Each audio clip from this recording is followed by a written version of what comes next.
Okay, let's jump right into this explainer. Today, we're breaking down a strategic document that is, honestly, completely fascinating. It proposes a massive paradigm shift in how we think about civil resistance. Instead of getting bogged down in current political grievances, the source material we're looking at presents a grand, meticulously structured blueprint for literal civilizational restoration. It's titled The Architecture of Silence. Right off the bat, this quote from the document perfectly captures its core, and it's a real game changer. The battlefield shifts from aggressive street protests to decentralized silent resilience. What we're actually looking at here is a proposal for a total nonviolent general strike. The goal outlined isn't to violently fight the establishment, it's to force it into irrelevance through massive coordinated non-cooperation. It's literally about starving the system of the energy it needs to run.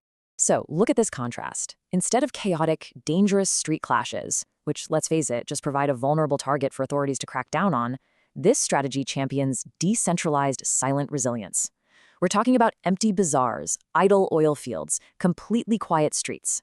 The source argues the true implacable strength here lies entirely in organized non-action, creating this massive internal blockade. To really understand this, we're going to build out this blueprint visually, looking at its 5 core pillars: Asha versus the lie, the strategy of the silent city, communes for survival, radio communication, and lastly, something called the Vatican option.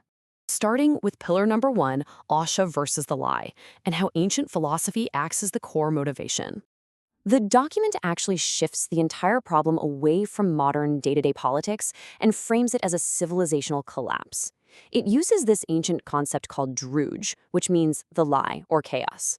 In this visual narrative, the regime's power isn't represented by tanks or military might. Instead, Druj is visualized as looting, empty coffers, and societal chaos. By defining the establishment this way, the blueprint elevates mass non-participation from just a political choice into an absolute primal moral duty. Now, to counter that chaos, the document presents Asha, meaning truth and order. Visually, think of stylized ancient Persian reliefs and the Ahura Mazda symbol acting as a literal defensive shield. This stark dichotomy is the philosophical engine of the whole blueprint. It totally shifts the narrative. You aren't just protesting a government anymore. According to the source, you're restoring the ancient majesty and order of the civilization itself.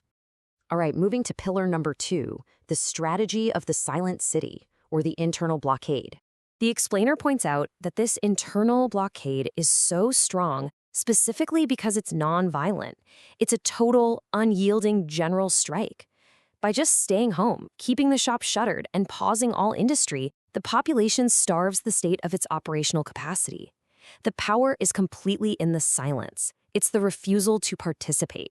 But that brings up a really obvious, practical question. How does a population actually survive a total internal blockade? If everyday people completely halt their cooperation with centralized, state-run systems, if the state isn't providing the basics, well, who is? Which brings us right to pillar number 3, communes for decentralized survival, the strategy for bypassing centralized control. The strategy relies heavily on neighbors quietly building trust. Imagine warm-lit homes where people are sharing simple food stocks and bartering essential medicines. This is a deliberate, stark visual contrast to the harsh, cold lighting of regime-controlled distribution centers. By relying on these shared, localized resources at the neighborhood level, the population can sustain the strike basically indefinitely. Now for pillar number 4, radio and common knowledge, which is all about resurrecting the 1979 communication model. This part is super interesting. The strategy completely rejects modern technology. It calls things like smartphones and the web the internet mirage because they're just too easily blocked or tracked. Instead, it advocates going back to the unblockable 1979 model. Picture shortwave radios with sound waves radiating deep into the country from external, safe transmission points, places like London or Masira. And here is where it clicks together. When these isolated communes hear the exact same news from trusted, major mastheads, we're talking BBC Persian, the New York Times, the Wall Street Journal, they realize they aren't acting alone. The blueprint even points to utilizing media clips of international figures, like Donald Trump, for instance, to provide moral validation from outside the borders. This constant external repetition creates a unified national awareness. It validates the strike from above, creating what the document calls common knowledge. Finally, pillar number 5, the Vatican option. This is the strategic exit ramp. The document is actually highly pragmatic here. It recognizes that cornering any establishment without offering an exit just leads to a chaotic, violent collapse. So, to prevent that, it offers a Vatican City proposal. The mantra here is retirement, not retribution. It basically offers the old guard a peaceful, contained, sovereign religious enclave, a Shia Vatican, where they can safely retire without the constant fear of reprisals.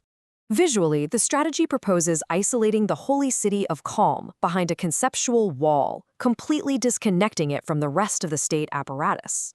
This isolation acts as a pressure valve, allowing for a thriving, rejuvenated cityscape to emerge in places like Tehran, while the old establishment is peacefully contained and removed from actual power. And that brings us to the completed blueprint for restoring this civilization. These 4 pillars we just covered merge seamlessly together. You start with a moral duty rooted in ancient philosophy. You sustain that duty through warm, localized communes.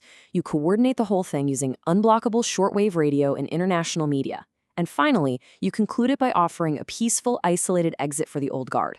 Ultimately, the source material envisions all these steps merging into a final, incredibly hopeful image, a sunrise over a restored Persian civilization. It's a profound paradigm shift away from traditional aggressive street protests, isn't it? It leaves us to wonder, in an age of constant digital noise and rapid conflict, could this quiet, implacable strength, this completely organized silence, actually be the ultimate blueprint for reshaping the future? Thank you so much for joining me for this explainer, and I highly encourage you to check out the source material to see exactly how these ancient ideas are being applied to modern resilience.